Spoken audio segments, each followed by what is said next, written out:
ఇటు తెలంగాణలోనూ 3 ఎమ్మెల్సీ స్థానాలకు జరిగిన ఎన్నికల కౌంటింగ్ ఇంకొద్దిసేపట్లో మొదలు కానుంది. 2 టీచర్స్ ఎమ్మెల్సీల ఫలితం సాయంత్రానికి తేలనుంది. అయితే గ్రాడ్యుయేట్ ఎమ్మెల్సీ ఎన్నికల రిజల్ట్కు మాత్రం 2 రోజుల సమయం పడుతుందని అంటున్నారు ఎన్నికల అధికారులు. తెలంగాణలో 3 ఎమ్మెల్సీ స్థానాలకు మరికొన్ని గంటల్లో కౌంటింగ్ స్టార్ట్ కానుంది. బ్యాలెట్ బాక్సులు స్ట్రాంగ్ రూమ్లో ఉన్నాయి. దీంతో ప్రధాన పార్టీల అభ్యర్థుల్లో టెన్షన్ నెలకొంది. మొత్తం 3 షిఫ్టుల్లో ఓట్ల లెక్కింపు నిర్వహించేందుకు ఈసీ ఏర్పాట్లు చేసింది.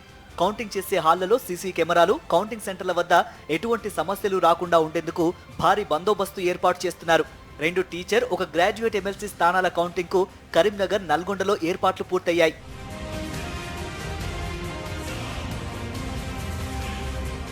మెదక్, నిజామాబాద్, కరీంనగర్, ఆదిలాబాద్ గ్రాడ్యుయేట్ ఎమ్మెల్సీకి సంబంధించిన ఓట్ల లెక్కింపు కరీంనగర్ జిల్లా కేంద్రంలోని అంబేద్కర్ స్టేడియంలో నిర్వహిస్తున్నారు.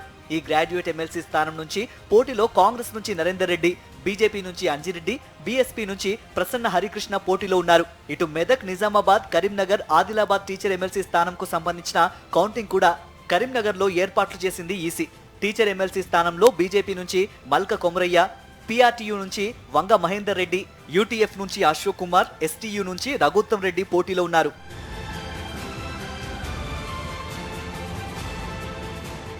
వరంగల్, ఖమ్మం, నల్గొండ టీచర్ ఎమ్మెల్సీ స్థానం కౌంటింగ్ కు నల్గొండలో ఏర్పాటు చేశారు.